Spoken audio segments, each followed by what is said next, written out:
네, 성도 여러분 안녕하셨습니까? 2023년도 두 번째 안식일 날 여러분을 뵙게 됩니다. 오늘은 겨울비가 주룩주룩 내리는 안식일입니다. 여러분 오늘 말씀의 단비가 여러분의 가슴 속에 또 내리기를 간절히 바랍니다. 2023년도를 시작하면서 어떤 말씀으로 설교를 할까 고민을 꽤 하다가 그래도 시작이니까 시작에 걸맞는 그런 말씀을 좀 선택해야겠다라고 생각하면서 제가 초반기에는 이 신명기 강해를 좀 하려고 합니다. 신명기란 책은요, 모세가 40년 광야를 보낸 다음에 가나안을 앞에 두고 이제 그의 마지막을 또한 누구의 이스라엘 백성들의 새로운 시작을 위하여 말씀한 책입니다. 우리가 2023년도를 시작하면서 신명기에 나오는 여러 가지 약속들과 말씀들을 통하여 우리도 결심하는 시간을 좀 갖기를 원합니다. 먼저 신명기 2장 7절의 말씀을 제가 읽고 말씀을 대언하도록 하겠습니다. 신명기 2장 7절입니다. 내 하나님 여호와께서 내게 하는 모든 일에 내게 복을 주시고 내가 이 큰 광야에 두루 다님을 알고 내 하나님 여호와께서 이 40년 동안 너와 함께 하셨으므로 내게 부족함이 없었느니라. 아멘. 여러분 2023년도에 바뀌는 게 하나 있습니다. 뭐가 바뀌는지 아세요? 뭐 여러 가지가 많이 바뀌지만 저는 이게 바뀌는 게 굉장히 충격적이고 또 새로웠습니다. 뭐가 바뀝니까? 만 나이를 센답니다. 뭐 쉽게 말하면 여러분 한두 살 어려지는 거예요. 국가에서 그렇게 어리게 봐주시니 너무 좋더라고요. 안 그렇습니까, 여러분? 제가 본래는 올해 나이가 딱 50이 되는 해입니다. 그런데 말이죠. 이제 50이 아니에요, 제가. 50이 되려면 한 1, 2년 더 기다려야 된대요. 다행이죠. 네, 다행입니다. 나라에서 아니라고 하니까 아닌 거예요, 여러분. 그래서 저는 남들보다 더 긴 40대를 보내게 되었습니다. 사실 제가 해외에 나가면요, 동안이라는 평가를 많이 받습니다. 제가 해외 여러 외국인들과 이야기하다 보면 항상 이 이야기를 해요. 제 나이가 몇 살처럼 보이느냐고 라고 하면 사람들이 본래 제 나이보다 한두 살이 아니라 한 서너 살 어리게 이야기를 합니다. 게다가 한국 나이는 외국 나이보다 한두 살 더 많지 않습니까? 그래서 한국 나이로 내가 몇 살이다 하면 다들 깜짝 놀래요. 그래서 깜짝 놀라다 보면 제가 이렇게 젊습니다라고 하면서 이야기를 좀 꺼내긴 그런 추억들이 있습니다. 이제 공식적으로 한두 살 더 어려졌으니 좀 어린 티를 좀 내도 될 것 같다는 생각을 하게 됩니다. 그런데 말입니다. 우리가 세월이 가면서 나이를 먹는 것이 중요한 것은 그 나이에 대한 경험 그리고 생각들이 더 깊어진다는 게 중요한 것이 아닌가라는 생각을 합니다. 시편에 이런 말씀이 있죠. 시편 90편 12절 말씀에 우리에게 우리 날 계수함을 가르치사 지혜로운 마음을 얻게 하소서. 사실 우리의 나이를 세는 건 대단히 중요한 일입니다. 그런데 나이를 많으냐 적으냐가 많은 게 중요한 게 아니라 무슨 값을 해야 돼요? 나이 값을 하는 게 더 중요한 일 같습니다. 나이를 잘 세는 것보다 나이에 맞는 행동을 하는 게 더 중요하다는 겁니다. 그런데 동양 사람보다 서양 사람은 나이를 그렇게 중요하게 생각지 않아요. 동양 사람은 나이를 대단히 중요하게 생각합니다. 그래서 서양인들에게 나이를 물어보는 건 뭐야? 예의가 아니라 그래요. 근데 동양인들은, 특별히 한국 사람들은 만나자마자 뭘 까야 돼? 나이를 까야 돼요. 여러분 그 이유가 뭘까요? 왜 나이를 까야 돼요? 맞아요. 형 동생을 확실하게 해야 돼요. 그 말은 뭐냐면 내가 당신의 나이를 알고 내 나이를 공개함으로 내가 그에 걸맞는 뭘 하겠다? 대우를 하겠습니다라는 뜻이에요. 혹은 대우를 받겠습니다라는 뜻이겠지요. 근데 외국인들은 당신의 나이가 얼마가 됐는지 별로 상관을 안 해요. 근데 한국 사람들은 꼭 나이를 물어봐요. 그리고 물어봐서 나보다 나이 어리면 어때요? 그때부터 뭘 놔요? 마음을 놔요. 그리고 저 사람이 나에게 나이 대접해 주기를 바랍니다. 혹은 나이보다 나이가 많으면 어때요, 여러분? 그때부터 뭐 불구하고, 뭐 전후 좌우 사정 불구하고 그분은 나에게 뭐야? 형님이고 선배입니다. 그래서 우리 한국인들에게는 특별히 나이가 중요하고 나이에 대한 정보가 대단히 중요합니다. 이 교회에 오면요, 제가 새로운 교회에 딱 와 보면 이게 이미 은연중에 딱 뭐가 서열이 다 잡혀져 있어요. 뭐대로 나이별로 서열이 쫙 잡혀져 있는 걸 볼 수 있습니다. 그래서 은연중에 다들 누가 나보다 나이가 적고 누가 나보다 나이가 많은지 여러분 다 알아요, 몰라요? 알아요. 그래서 때로는 목사의 나이도 대단히 중요하게 생각하시는 분이 계시더라고요. 이것은 뭐냐? 우리가 나이에 따라서 그만큼 인생의 경륜이 쌓였다는 것을 의미하겠지요. 공자는요, 이 나이에 따라서 우리가 어떤 행동을 해야 하는지 하는 것이 중요하는지 이렇게 이야기하고 있습니다. 나는 15살에 학문의 뜻을 두었고 30살에 자립하였으며 40살에 미혹되지 않았고 50살에 천명을 알았으며 60살에 어떤 말이든 그대로 이해되었다. 그리고 70살에 마음이 하고자 하는 바를 쫓아도 법도를 넘지 않았다. 이게 뭡니까? 공자는 이 나이별로 자기가 처해야 될 환경과 상황에 대해서 이렇게 이야기합니다. 나이를 먹었으면, 나이값이 들었으면 어떻게 해요? 이제 때로는 흔들리지 않아야 되고, 또 나이값이 들었으면 뭣도 알아야 돼요? 하늘의 뜻도 알아야 되고, 또 나이를 들었으면 뭐요? 잘 어떤 말이든지 이해해야 되고, 나이를 들었으면 내가 마음에 하고자 하는 대로 해도 어떤 법도의 어긋남이 없어야 한다 라는 이야기를 하고 있습니다. 그런데 서양에는 이런 속담이 있어요, 없어요? 제가 찾아보니까 서양이나 영어에는 이런 말이 별로 없어요. 뭐 하란 말? 나이값 하란 말 별로 없더라고요. 그냥 너 마음대로 너 알아서 살라라는 이야기는 많은 것 같아요. 그래서 한국에는요, 이런 책이 있더라고요. 어떤 책? 나이 먹고 참 잘하는 짓이다 라는 책을 제가 본 적이 있었고요. 또 한 책은 이런 제목입니다. 나이 먹고 체하면 뭣도 없지? 약도 없지. 이건 우리나라 사람들만 하는 말이에요. 그렇죠? 그만큼 우리나라 사람들은 나이에 뭘 매깁니까? 가격을 매기고 있다는 사실입니다. 그러면 여러분의 나이의 가격은 얼마입니까? 이 나이의 가격보다 더 중요한 것은 우리가 이 험한 세월 살면서 하나님에 대한 경험이 아닐까라는 생각을 하게 되었습니다. 그것이 바로 시편 90편 모세의 고백이 아니었을까요? 모세는 이렇게 고백합니다. 우리의 연수가 70이요 강건하면 80이라도 그 연수의 자랑은 수고와 슬픔뿐이니 신속히 가니 우리가 날아갑니다. 하지만 이 날아가는 것 속에서도 우리가 뭘 기억하자? 하나님을 기억하자라고 이야기합니다.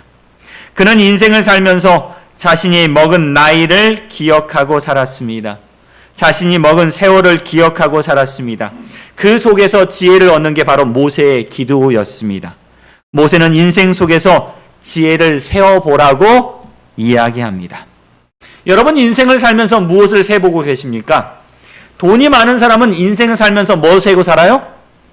돈 세고 삽니다.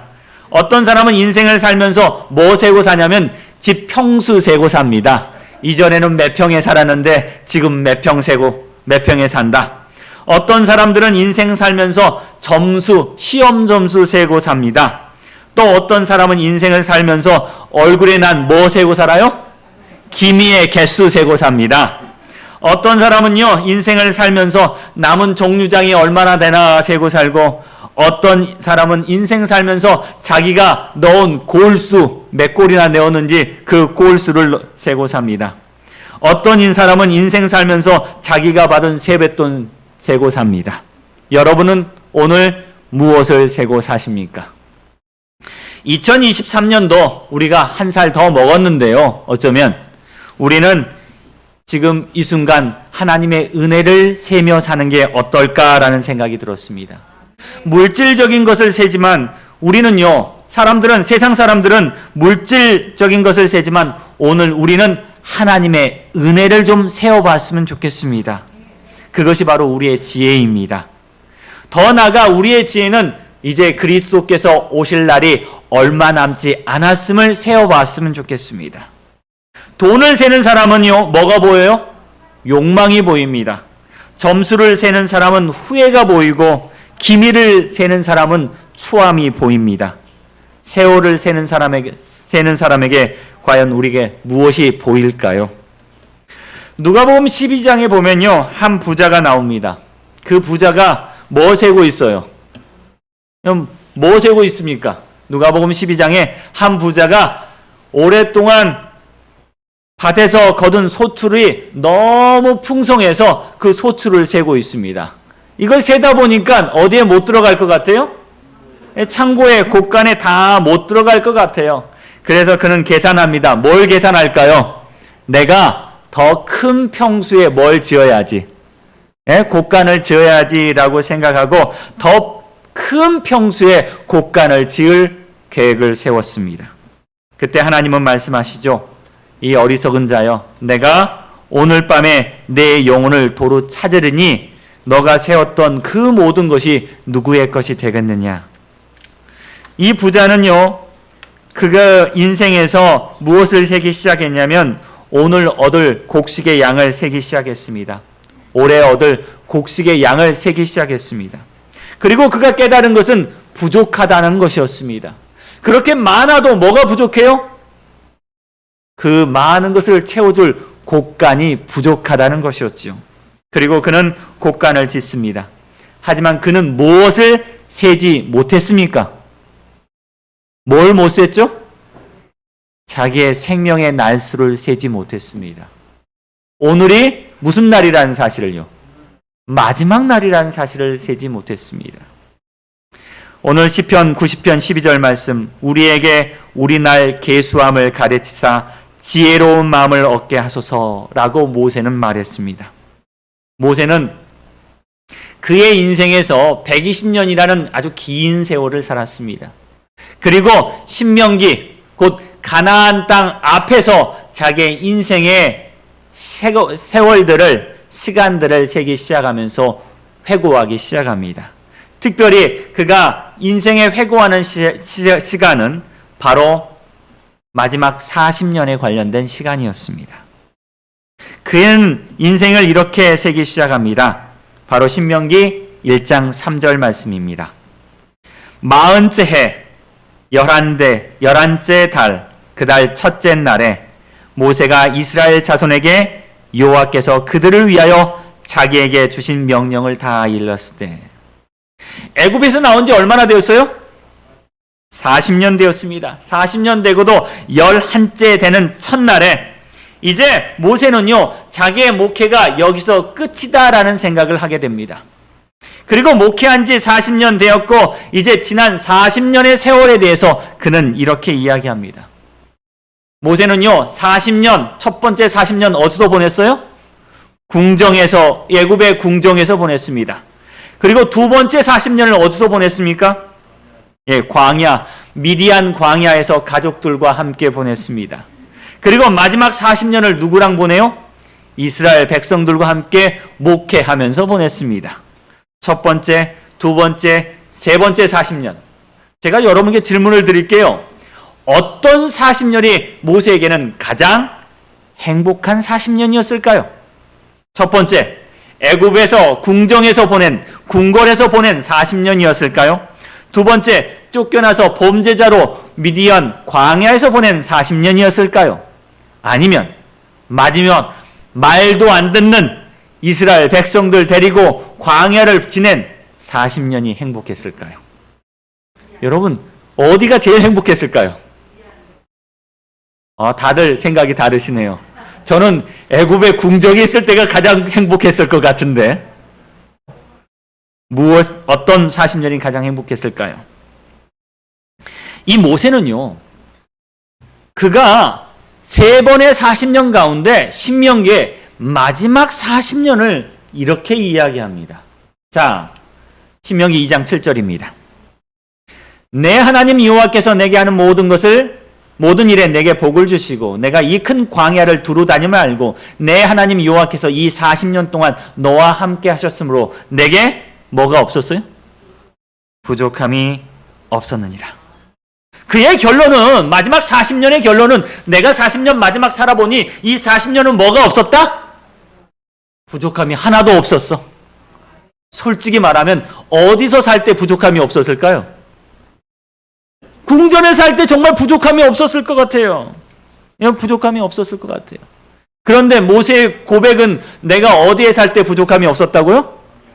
광야에서 살 때 부족함이 없었다라고 고백하고 있다는 겁니다. 그의 인생에서 부족함이 없었을 때는 바로 광야 40년입니다. 여러분, 우리가 인생을 살 때 한 번 세고, 두 번 세고, 세 번 세고, 똑같은 것을 계속 세기 시작할 때는 뭐가 부족하기 때문에 그래요. 뭔가 부족하기 때문에 셉니다. 우리 김병환 장로님 교회 재물을 보시는데 만약에 돈이 부족하면 어때요, 여러분? 불안해지죠. 그리고 센 것 또 세고 또 세고 또 세요. 근데 남으면 어때요? 세다가 두 번 정도 세다가 남으면 귀찮아요. 맞아요. 귀찮아요. 안 세도 돼요. 그래서 많은 사람들이요, 부족하면 계속 뭐 하게 돼요? 세게 돼요. 근데 남으면 어때요? 남으면 뭐 더 이상 셀 필요 있어요, 없어요? 없는 겁니다. 내가 저 집을 사고 싶어요. 근데 저 집을 사야 되는데 돈이 좀 어때? 부족해. 그러면 어때요, 여러분? 저 집을 사기 위해서, 5억 되는 집을 사기 위해서 어때요? 내가 저금한 거, 내가 갯돈 부은 거, 내가 누구한테 빌려준 거 세봐요, 안 세봐요?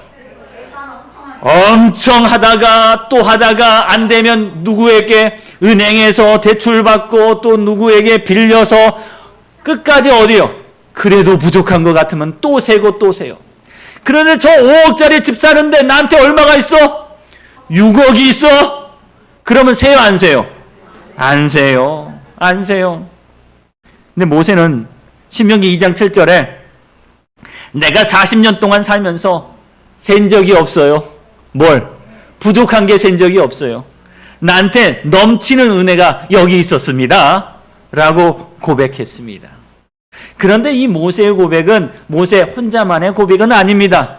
시편의 여러 기자들이 그의 글을 쓸 때 뭐라고 써요? 부족함이 없음이로다. 시편 23편 1절 여호와는 나의 목자시니 내게 부족함이 없음이로다. 그를 경외하는 자에게는 부족함이 없도다. 여호와를 찾는 자는 모든 좋은 곳에 부족함이 있어요, 없어요? 없다라고 고백합니다. 여러분, 모세는 광야 40년 동안 궁정에서 먹었던 왕의 진미와 포도주 맛보지 못했고요. 미디안에서 가족들과 함께 살면서 그 편안함을 맛보지 못했고요. 맨날 말도 안 듣고 불평하는 이 이스라엘 백성들 데리고 다니면서 또 그는 고백하기를 부족함이 없었다라고 고백하고 있다는 사실입니다. 신명기서를 통해서 모세는 매우 구체적으로 이야기합니다. 신명기 8장 4절에 보니까요, 40년 동안 뭐가 헤어지지 않았어요? 의복이 헤어지지 않고 내 발이 부르트지 않고 29장 5절에도 마찬가지입니다. 40년 동안 너희를 광야에서 인도하게 하셨으니 너희 몸에 옷이 낡아지지 아니하고 너희 발의 신이 헤어지지 아니하였다라고 이야기합니다. 여러분, 이게 기적이에요, 아니에요? 기적이죠. 그런데 이 기적을 맛보면서도 이스라엘 백성들은 이 기적을 깨닫지 못했던 사람들이 있었다는 거예요. 자, 어떤 사람들이요? 자, 우리가 옷을 입는데 옷이 헤어져야 안 헤어져요? 안 헤어지면 또 입어요. 그렇죠? 이게 당연해요. 당연하게 생각하면서 몇 년을 입은 거야? 40년을 입은 거야. 근데 이게 어떤 사람에게는 이게 뭐야? 당연한 일이야, 당연한 일이야. 근데 어떤 사람에게는 어때요? 이게 놀라운 기적이라는 거예요. 기적이라는 거예요. 모세는 이야기해요. 이건 기적 아닙니까? 하지만 불평이 많은 사람들은 이렇게 말하죠. 아니, 하늘에서 금은 보화가 쏟아지는 것도 아닌데 내가 뭘 감사합니까? 그런데 모세는 내 인생 살면서 40년 동안 그렇게 광야를 걸어 다녔음에도 불구하고 내 신은 어때요, 여러분? 애굽에서 나왔을 때 그대로라는 거야. 그 광야의 바람을 맞으면서 옷이 어떻게 돼야 돼요? 낡아져야 맞는데 내가 오늘, 내일, 올해, 내년 계속 살아도 내 옷은 어때요? 생생하다는 거야. 너무 대단한 기적입니다. 여러분, 나이가 들고 세월이 들면 우리는 어떻게 해야 돼요? 늙어야 돼요. 그리고 아파야 돼요. 아픈 데 많죠. 하지만 오늘 여러분 죽지 않은 걸 인하여 감사하길 간절히 바랍니다. 예. 오늘 내가 뭐예요? 죽지 않았어요. 오늘 내가 병원에 있지 않아요. 내가 오늘 살아있어요. 이게 당연한 게 아니라 특별한 주의 은혜라는 사실입니다. 모세는요, 40년 살면서 하나님의 은혜를 이렇게 기억하며 살았습니다. 이런 길이 있어요, 여러분. 당연한 것이 당연하지 않는 것임을 깨달을 때 우리의 삶은 풍요로워진다. 건강함이 당연한 것이 아님을 깨달을 때 범사에 감사함을 느낀다. 이제 당연한 것이 당연하지 않는 것임을 깨달을 때다. 이스라엘 백성들은 언제 자신의 옷이 헤어지지 않고 자신의 신발이 낡아지지 않는 것을 당연하지 않다고 느꼈을까? 여러분, 오늘 교회에 나오시는 거 당연하다고 생각하십니까? 아니, 어떤 분은 아파서 교회에 못 나오고 계세요. 여러분이 이 교회에 출입하는 것은 당연한 것이 아니라 특별한 하나님의 은혜임을 오늘 기억하는 저와 여러분 되기를 바랍니다. 두 번째요.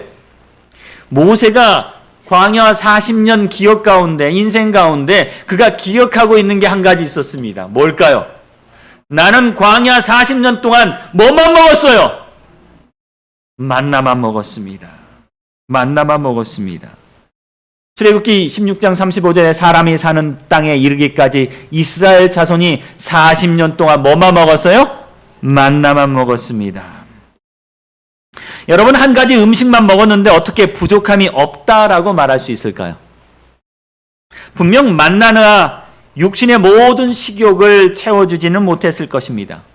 우리의 혀의 감각을 만족시키거나 다양한 욕구를 충족해 주지는 못했을 겁니다. 그러기에는 만나는 너무 부족하고 너무 단조로운 음식이었습니다. 모세는 40년 세월 동안 매일 무엇을 세어보았을까요? 무엇을 먹어보았을까요? 그가 40년 동안 먹은 건 뭐예요, 여러분? 만나 한 가지 음식이었습니다.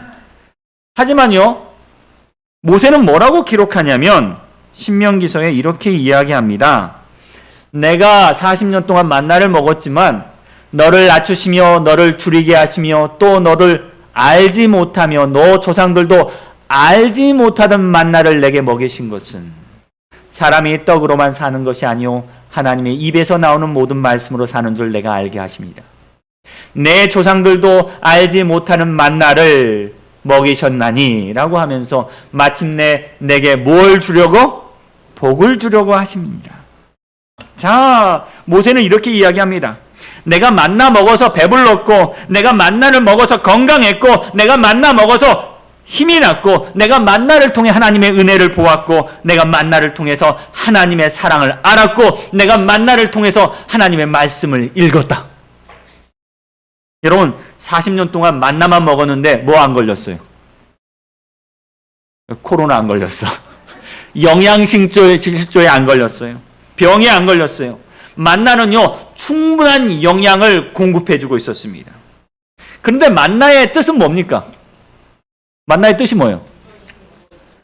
이것이 무엇이냐, 이것이 무엇이냐. 아침마다 모세와 이스라엘 백성들은 나가서 만나를 보면서 하는 말이 뭐라고 이야기해요? 이것이 뭐지? 이것이 뭐지? 하고 이야기했어요. 참 신기해요. 아침마다 내리는 게 참 신기해요. 뭔지 모르겠는데 참 신기했어요. 그래서 이들은 말합니다. 이게 뭐지? 이게 뭐지? 그런데 여러분, 하나님의 은혜가 이렇습니다. 하나님의 말씀이 이래요. 그들은요, 아침마다 이게 뭐지 하면서 주의 말씀을 펴서 주의 말씀을 먹고 읽었다는 사실이에요. 그들의 40년 인생 동안 가장 기억에 남는 건 뭐였냐? 만나처럼 먹이시는 하나님의 말씀이었다는 겁니다. 여러분, 오늘 우리도 모세처럼 그런 고백했으면 좋겠어요. 아침마다 일어나면서 주의 말씀은 쭉 펴서 만나. 이게 뭐지? 하나님의 이게 뭘까? 그래, 이게 내게 뭘 줘요? 힘을 주고, 은혜를 주고, 능력을 주고, 내가 40년 동안 살아가면서 하나님 앞에 기억하는 것은 주님께서 내게 주신 말씀밖에 없다. 라고 고백하기를 바랍니다. 하나님의 은혜가 뭘까? 하나님의 사랑이 뭘까? 하나님의 뜻이 뭘까? 이게 뭔데? 이걸 먹으면 배불러지고, 이걸 먹으면 건강해지고, 이걸 먹으면 힘이 나고, 이걸 먹으면 아프지 않는 걸까? 이게 뭘까? 이건 소화도 잘 되고 나를 건강하게 만들어주는 걸까? 그것이 뭐예요? 하나님의 입에서 나오는 뭐다? 말씀이다라고 고백하기를 간절히 바랍니다. 솔직히 제가 부객교회에 와서 여러분 앞에 고백하고 싶은 거 한 가지 있다면요. 여러분을 위해서 말씀을 준비하면서 한 번도 은혜 받지 않은 말씀을 전한 적이 없어요. 그건 뭐냐면 하나님께서 매일 주시는 저에게 여러분에게 전하라고 주시는 이 말씀이 먼저 누구에게 은혜가 돼요? 저에게 가장 깊은 은혜가 된다는 거예요. 저는 매일 이게 뭘까 하면서 말씀을 묵상합니다. 그럴 때마다 주님께서 뭘 주세요? 은혜를 주세요. 솔직히 목회자가 고민 많이 하거든요. 무슨 고민? 오늘도 홈런 쳐야 되는데, 오늘도 성도들에게 은혜를 줘야 되는데, 그런데 이건 매일 이런 귀한 말씀을 제가 이렇게 요리해서 여러분에게 줄 수 있을까 고민 참 많이 해요. 그런데 참 희한하게도 말씀을 펼 때마다 이 말씀이 누구에게 은혜가 먼저 돼요? 저에게 은혜가 된다는 거예요. 아멘 하면서 제가 여러분 앞에 설 수 있는 용기가 생깁니다. 만약에 그 말씀이 제게 뭐가 안 되면요, 은혜가 안 되고 감동이 안 되면 이 앞에 서는 게 대단히 부담될 겁니다. 그런데 주님은 매일매일 만나를 통해서 우리를 먹이신 걸 보면서 하나님 감사합니다. 이게 주의 은혜군요 라는 생각을 하게 되었습니다. 요새 개를 키우는 분들이 많이 계십니다. 여러분도 개를 키워보시죠? 저도 아이들 때문에 중국에서 개 한 마리를 키워본 적이 있습니다. 그런데 마트에서 사료를 사다가 개를 먹이는데 참 신기한 걸 봤어요. 맨날 이 강아지는 똑같은 음식을 먹어요. 하루에 몇 끼요? 3끼. 근데 먹을 때마다 어때요? 너무 잘 먹어요. 너무 잘 먹어요. 남기지 않고 다 먹는데 제가 이 사료 그릇에 먹이를 담을 때마다 얘는 뭐래요? 꼬리를 흔들면서 신나서 달려옵니다. 근데 맨날 뭐 먹어요? 똑같은 음식 먹는데. 그래서 저희 집사람이랑 항상 이런 이야기해요. 얘는 똑같은 음식 먹는데도 참 감사하게 잘 먹는다. 감사하게 잘 먹는다. 여러분, 저희 집은요, 삼시세끼 중에 한 번도 똑같은 음식을 먹지 않습니다. 아침에 밥 먹었으면 점심 때 면 먹고요, 저녁에는 빵 먹습니다. 매일매일 다르게 먹어요. 저는 참 신기해요. 저는 그냥 김치찌개 하루에 3번 먹어도 감사한데 저희 집사람은 절대로 그렇게 못 먹습니다. 그런데 이 강아지를 보면요, 똑같은 음식을 뭐하게 먹어요? 감사함으로 맛있게 먹더라고요. 여러분, 오늘 주님께서 주시는 이 음식을 감사하게 먹는 40년 되기를 간절히 바랍니다.